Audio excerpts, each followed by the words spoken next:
Bonjour à toutes et à tous. Dieu nous bénisse. Ce matin encore, nous allons nous entretenir sur la parole de Dieu. Aujourd'hui encore, nous allons parler d'un thème encore très important. Un thème qui nous tient vraiment beaucoup à cœur. Voilà. Et un thème qui domine beaucoup le monde. Voilà. Un thème qu'on appelle généralement le nerf de la guerre. Parce que cette expression que nous utilisons aujourd'hui est tellement courante dans ce monde aujourd'hui qu'on ne peut pas parler sans cette expression. Donc, ce matin, ensemble, nous allons parler de ce mot important. Voilà. Et comment faire bon usage afin que cela puisse nous être bénéfique. Continuez de partager, continuez de liker, continuez de vous abonner. Que Dieu bénisse vos activités, que Dieu bénisse tout ce que vous-même vous trouvez à faire. Donc, le thème de ce matin n'est autre que l'argent. Un enjeu, voilà, de vie spirituelle. Voilà. Pourquoi? Quel est l'impact de l'argent sur notre vie spirituelle? Parce que l'argent a un impact considérable sur notre vie spirituelle. Donc, l'argent a été un sujet beaucoup discuté. Voilà, beaucoup discuté dans la parole de Dieu. Et Jésus lui-même, dans ses paraboles, a beaucoup parlé de l'argent sous toutes ses formes. Donc, le bon usage ou le mauvais usage de l'argent, voilà, peut nous conduire soit à des bénédictions ou soit à des malédictions. Donc, nous allons voir, premier point, Dieu est le possesseur de toutes choses, de toute richesse, de toutes choses. 1. Tout appartient à Dieu. Vous pouvez lire Agé 2, verset 8, Psaume 24, verset 1 et Proverbe 22, verset 2. Les richesses, c'est-à-dire les biens terrestres que Dieu nous donne, respectent deux principes. Donc, les biens que Dieu nous donne sont les biens terrestres, respectent deux principes. Le premier principe, c'est le principe de la gérance, selon Genèse 1, verset 26. Et le deuxième principe, c'est le principe de la bénédiction, selon Genèse 1, verset 28. Donc, deuxième chose qu'on doit savoir, mes biens me viennent de Dieu. Voilà, mes biens me viennent de Dieu. Selon 1 Corinthiens 4, verset 7 et Deutéronome 8, verset 12 à 14 et 17 à 18. Troisième, une déclinaison personnelle. 2 Corinthiens 6, verset 10, 1 Corinthiens 3, verset 21 à 23, Romains 8, verset 17. Voilà. Donc, un exemple pour comprendre la déclinaison personnelle. Un enfant, voilà, considère toujours la maison ou la voiture de son père comme sa maison ou comme sa voiture. Voilà. Donc, tout ce qui appartient à Dieu et que nous, étant ses enfants, nous appartient également. Nous appartient également parce que Dieu nous dit que nous sommes héritiers. Voilà. Nous sommes étant héritiers, ce qui lui appartient nous appartient également. Maintenant, voyons le deuxième aspect concernant l'argent. La neutralité intrinsèque de l'argent. Voyons maintenant les fonctions de la monnaie. Quelles sont les fonctions de la monnaie? 3 fonctions économiques pour l'argent. La première fonction de l'argent est un instrument de transaction. C'est un instrument de transaction qui permet d'échanger deux biens. C'est un instrument de transaction qui permet d'échanger deux biens. C'est également aussi un instrument de mesure qui permet de mesurer la valeur relative de biens hétérogènes. Et aussi également, c'est la troisième fonction de la monnaie, c'est un instrument de réserve. L'argent permet de stocker de la richesse dans le temps. Voilà. Donc voilà les 3 fonctions de l'argent. L'argent aussi également, c'est un bien temporel et, et temporaire. Pourquoi il est temporel? Parce qu'il est limité. Il est limité, voilà, sur notre espèce terrestre. C'est-à-dire que l'argent est seulement sur la terre. Voilà. Elle n'est pas ailleurs. Voilà, on ne peut pas trouver encore l'argent dans une sphère, dans une autre planète. Non. Elle se trouve uniquement que sur la terre. Donc, elle est temporelle. Voilà. Maintenant, elle est temporelle, on peut prendre les passages comme Job chapitre 2, verset 21. Voilà. Et 1 Timothée 6, verset 7. Voilà. Maintenant, elle est temporaire. En quel sens elle est temporaire? Elle est temporaire dans le sens que lorsque moi, en tant qu'individu, je peux posséder de l'argent aujourd'hui, voilà, peut-être de 2001 à 2002, voilà, et peut-être de 2003 à 2004, je ne peux plus posséder cet argent-là. Voilà. C'est-à-dire que je peux être aujourd'hui riche et puis demain devenir pauvre. Voilà. Nous avons vu cela dans la crise que nous avons connue en 2002. Voilà. Avant la crise en 2002, il y a des personnes notamment qui avaient des moyens financiers, beaucoup d'argent. Voilà. Mais lorsque la guerre est arrivée, ils ont tout perdu. Voilà. Ils ont tout perdu. Voilà. Donc ça veut dire qu'ils sont revenus à zéro. Ils sont revenus à néant. Voilà. Ils sont revenus à néant. Non, c'est revenus que voilà pourquoi l'argent est temporaire. Voilà. Même tu peux même construire même des biens et tous ces biens seront détruits. Voilà. Tous ces biens seront détruits. Voilà. Tous ces biens peuvent être saisis. Il y a des personnes dont les avoirs ont été gelés, dont les biens ont été confisqués. Voilà. Donc tout cela ont été perdu. Voilà. Donc pour montrer que l'achat est temporaire. Et pour prendre aussi également aussi 2 Pierre chapitre 3, verset 22. Voilà. Donc, comme il le disait, tu peux avoir de l'argent aujourd'hui et puis demain tu venir. Voilà. Donc, ce n'est pas une garantie. Voilà. Pour dire que, voilà, que l'argent, ça ne peut jamais disparaître. Même, tu peux avoir de l'argent. C'est comme il prend l'exemple de mon père, voilà, qui avait son argent à la BNDA, à l'époque, voilà, la banque BNDA. Voilà. Et que, voilà, que lorsque la banque a pris faillite, il a tout perdu. Voilà. Donc, ça veut dire que tu peux me garder maintenant dans la banque et tout perdre. Voilà. On peut aller voler la banque. Tu peux tout perdre. Ou bien tu peux garder tu peux investir dans un projet et puis le projet va t'apporter. Donc, tu peux tout perdre. Donc voilà pourquoi l'argent est temporaire. Voilà. L'argent est temporaire. Voilà.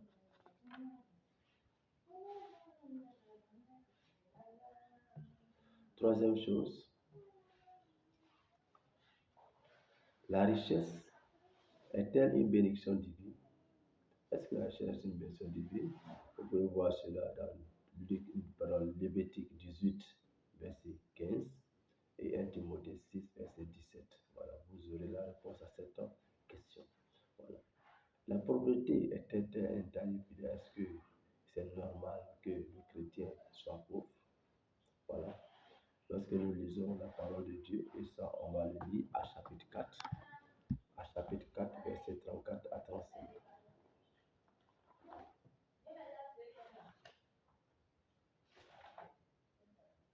4, 34 à 35.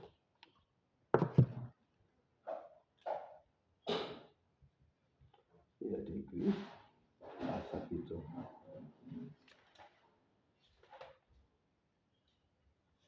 4, 34 à 35. Il avait dit personne parmi eux ne manquait du nécessaire. En effet, tous ceux qui possédaient des champs ou des maisons les vendaient, apportaient la somme produite par cette vente et la remettaient aux apôtres.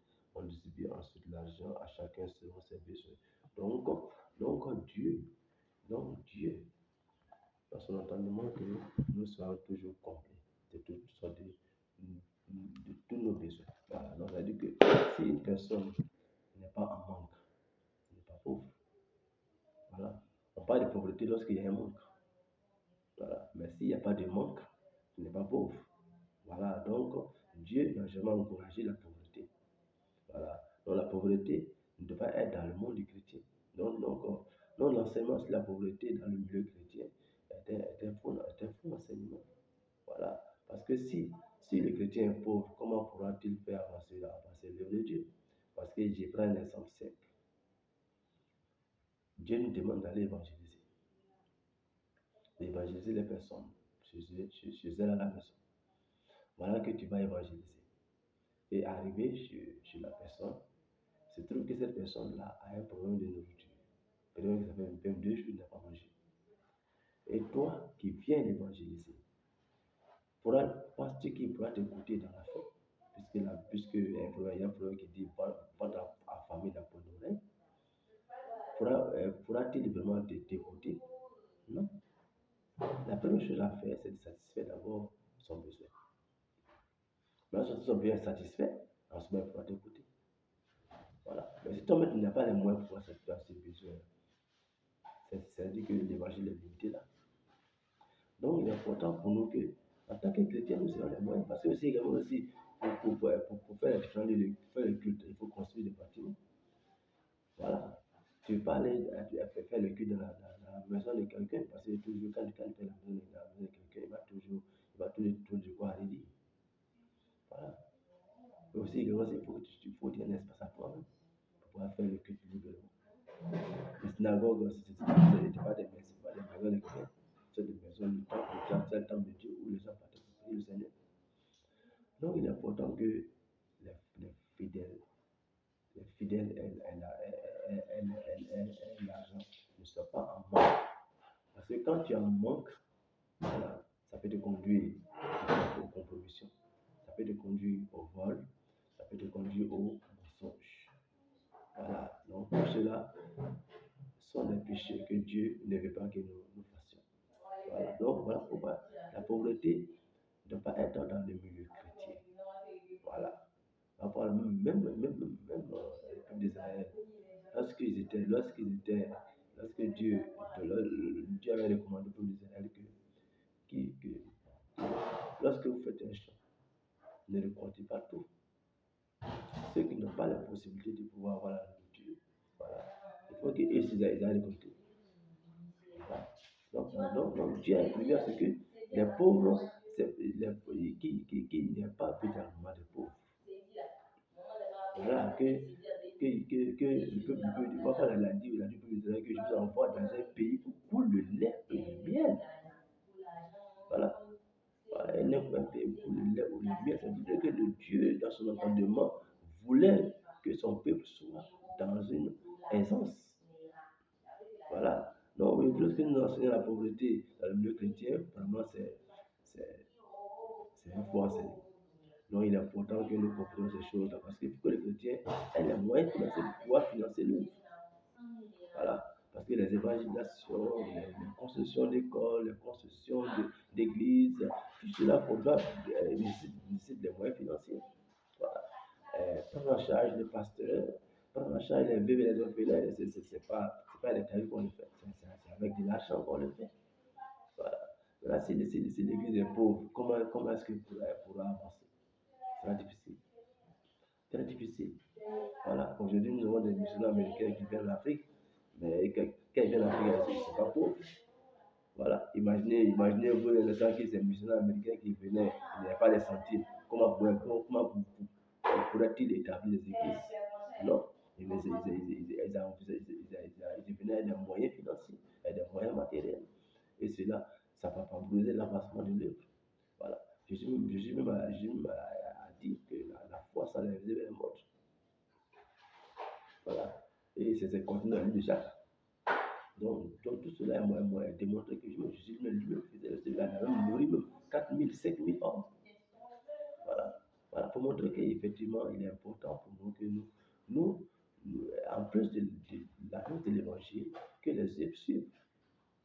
Voilà. Mais si les œuvres doivent suivre, que toi-même tu n'as pas la possibilité de pouvoir faire ces œuvres-là, Jésus l'a dit, donc tu ne pouvez pas tout faire. Voilà. Mais nous, aujourd'hui, nous avons besoin d'argent pour pouvoir faire cela. Voilà. Donc, il est important que le chrétien, ne soit pas pauvre. Parce que s'il est pauvre, l'église sera pauvre. Voilà, seulement disons que tu es pauvre comme ras d'église. Voilà, ça veut dire que l'église, la pauvreté à l'église, c'est tu enseignes la pauvreté alors que l'église doit être pauvre. Parce que Dieu a donné les biens terrestres pour ses enfants. Voilà, et les biens terrestres ne peuvent jamais finir. Jamais finir. Mais pourquoi on n'aurait pas avoir ces biens-là? Voilà, donc cette question que nous devons nous poser et chercher la réponse notamment avec Dieu. Voilà. Troisième point que nous allons voir, voilà, l'argent comme instrument de Satan. À quel moment l'argent devient instrument de Satan? Bien que Dieu ait créé l'argent, Dieu qui a créé l'argent. Voilà, tout ce que nous avons, tout ce que nous avons comme les richesses que nous avons, elles viennent de Dieu. Mais pourquoi cela peut devenir un instrument de Satan? Voilà. Parce que la parole de Dieu nous dit dans Matthieu 6, verset 24. On va passer rapidement. Matthieu 6.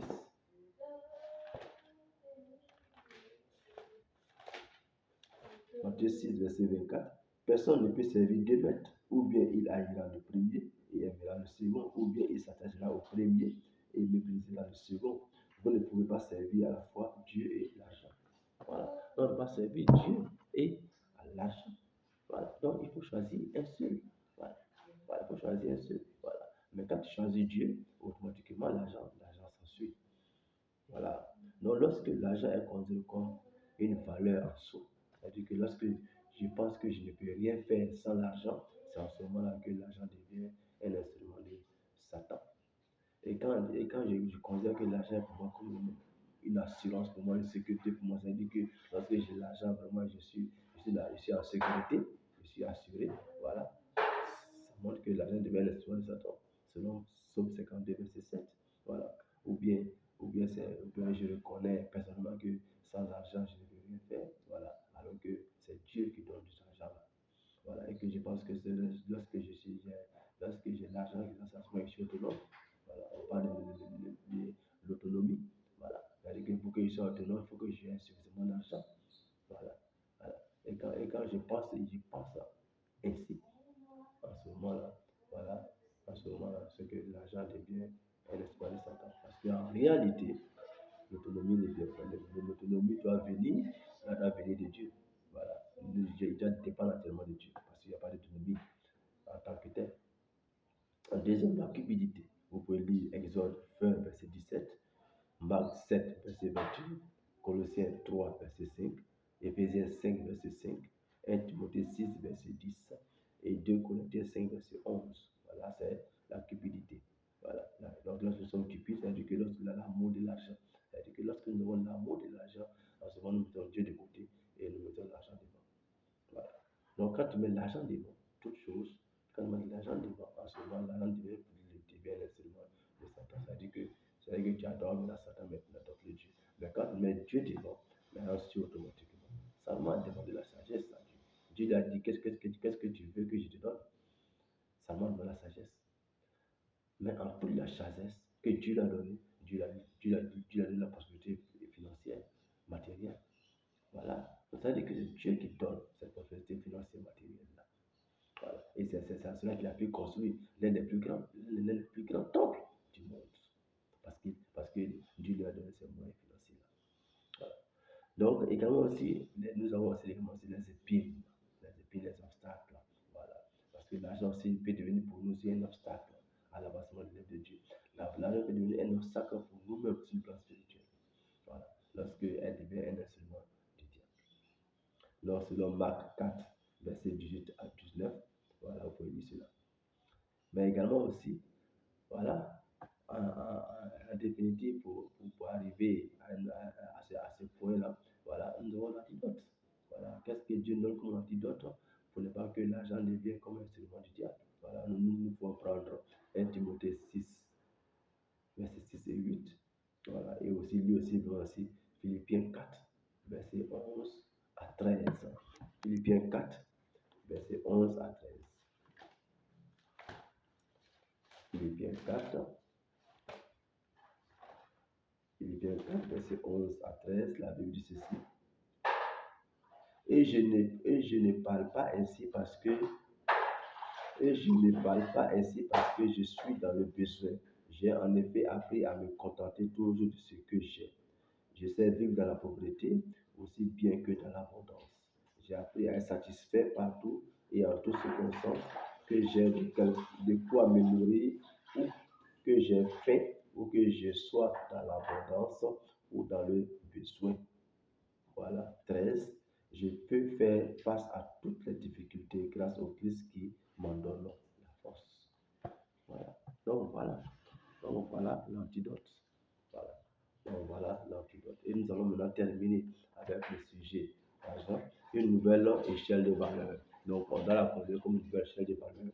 Donc comment la considérer comme une échelle de valeur? On doit faire la méditation et la mise en pratique de la parole de Dieu, c'est-à-dire selon Somme 119, verset 14. On doit aussi également voilà, se conduire avec sagesse au quotidien. Voilà, quotidiennement, on doit se conduire avec sagesse, selon Proverbe 3, verset 14. On doit aussi également avoir une bonne renommée, voilà, selon Proverbe 22, verset 1. Et on doit aussi considérer que l'argent est une bénédiction de l'Éternel, selon Proverbe 10, verset 22. Et aussi également on doit considérer qu'on doit savoir que les immenses richesses, les immenses richesses sont de la grâce de Dieu. Alors que l'argent, que tout cela, ce sont les immenses richesses de la grâce de Dieu. Selon Éphésiens 1, verset 7. Et aussi également les immenses richesses sont de la gloire de Dieu. Selon Éphésiens 1, verset 18. Et selon Éphésiens 3, verset 18. Donc, voilà concernant l'argent. Donc, nous devons le voir, l'argent. Donc, vous avez vu tous les aspects que nous avons vu concernant l'argent. Voilà. Donc, je suis toujours à votre écoute. Dieu nous bénisse. Et si vous avez des questions, des commentaires, voilà, elles sont les bienvenues. Et continuez de liker, continuez encore de me suivre sur ma page YouTube aussi également. Merci pour tout et Dieu bénisse votre journée. Amen.